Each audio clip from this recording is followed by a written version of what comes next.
Muévelo, muévelo, qué sabrosa. Muévelo, muévelo, como lo haces. Ven a bailar. Alright, what is up, guys? This is my Shoei GT-Air. It's the first gen edition. It's the one with the internal visor, right?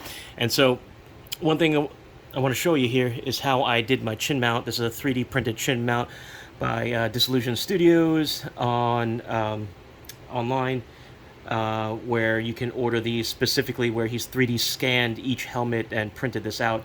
I like this because it's low profile, but one thing is, there's other ones out there that are a little bulkier because they'll point the camera up, because when you're riding, you're kind of looking forward down, and so that cage needs to be parallel to the ground. So in this position, you see my cage actually looks like it's pointed up, but when you're riding, you're pointing like that, and so it's actually parallel to the ground.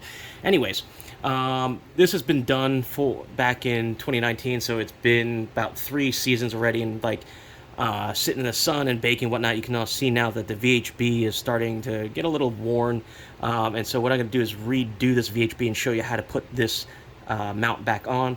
What you're going to need is, you can buy these online. These are, 3M VHB pads cut specifically for GoPro style mounts. It actually has the exact same dimensions. Some blue tape for masking. The back of a Sharpie just to smoothen out. I'll show you why. And then a knife to, pull that off. And so what I'm going to do is use the knife, gently pull that VHB off the helmet, making sure not to make any marks. And I'll show you the next steps in a bit. Alright, so now you can see I removed it, I cleaned it, I used the alcohol wipes to clean it, and the back of it I removed the VHB as well, alcohol wipe that as well. And what I want to do now is just simply line up here, because it's a curved mount, you want to get it so it feels centered and sits well. And I'm going to use that blue tape to mask that off to show where exactly this needs to go, because once you put the VHB tape, it's going to be kind of hard to feel that spot. Because the VHB tape itself is kind of squishy. So now that I have the spot there, you'll see it'll line up pretty nicely there. Don't worry, it'll look more seamless once the VHB tape is on, but we'll mask it off with the blue tape. Okay, now you see I have this edge here where I know that this edge lines up perfectly right there. And so what I'm going to do next is now put the helmet away and apply VHB to the back of this. So now as you see, this 3D mount is not flat, right? It's curved because it's got that little chin dimple right in the middle. And so what we're going to do is actually take this VHB tape when we apply it, and what we want to do is align the edges and then soften the VHB to contour to that dimple. This is really important because, this is that contact point that you need to hold the VHB tape together. And so I'm just going to work with my fingers first just to soften it. Use the heat of my fingers to contour it gently, get it malleable. And then to get it even further, take the back end of a Sharpie, because it's rounded, just gently stretch it a bit and smoothen it out, just to get the VHB a little bit more pliable to get into that dimple more. And the reason you want to do this now before you peel it off is because VHB, kind of like that contact, like 3M contact stuff, that command strips, once you pull the material, it doesn't hold as well. And so the idea of this is to slowly form the VHB into shape into that dimple, so that when you peel it off, it's going to settle in much nicer. And so once that's done, and I apply it, once it's done, now it's holding its shape, I can peel it and apply it and then just gently work it back in again. And so I'll come back to that once I've done that.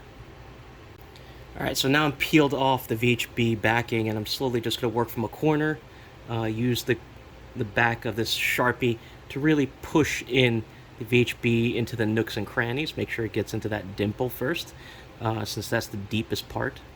And then just work the edges as well, like that. And then now the VHB is slowly going to adhere really nicely. And then I'll finish out the rest. Alright, and now we're back. You can see now the VHB has been applied. Works really nicely. You have a nice dimple where the deepest part of the 3D mount is. And now we just simply peel this off and apply it to the mask. Now we have it applied. You can see there's a nice tight seamless seal on there. It's on there. That's not going anywhere. But note with VHB, it takes 24 hours at least to cure initially, and then 74 or 72 hours or something like that to fully cure where it's permanent. And so best to just leave it alone for 24 hours. Anyhow, that's how it's done, and you can put the cage back in like that, lock it, and then we're all set. Now, some asked how I did continuous power on the Session 5 on the chin mount. Basically, that's a magnetic USB-C plug that goes onto the end of a cord. So, if I walk away from the bike and accidentally forget I don't have it on, it's not going to pull or yank the port and damage it. So this one is magnetic. It's very easy to find. The cable just snaps in like that. I've gone very high speed with this without ever popping off. And even if you need to put it back on because of the magnet, the magnet just finds the connection as soon as it goes nearby. You can literally swing this around and it will find its home immediately like that. So it's very handy.